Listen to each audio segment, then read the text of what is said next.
Assalamu aleykum. Aleyküm selam. Necəsən, Səlahattin? Elhamdülillah yaxşıyam, sizcəsiz? Mən də əlhəmdülillah yaxşıyam. Bir də arxaya baxın. Ay maşallah. Ay maşallah. Bir də baxın baxın.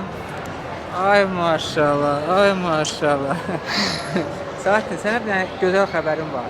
Sənə qardaşlar hədiyyə göndərirlər. Buyur. Sağ ol.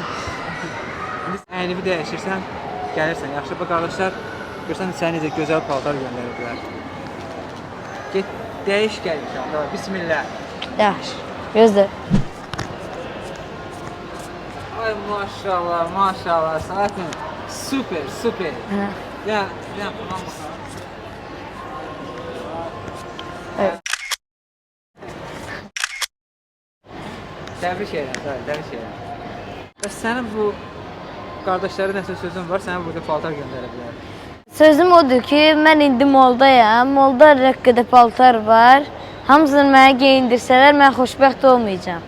Amma mən paltarı geyindim, xoşbəxt oldum. Çünki bunu mənə gözəl qardaşlarım göndərib. Allah səni qorusun. Amin. Amin.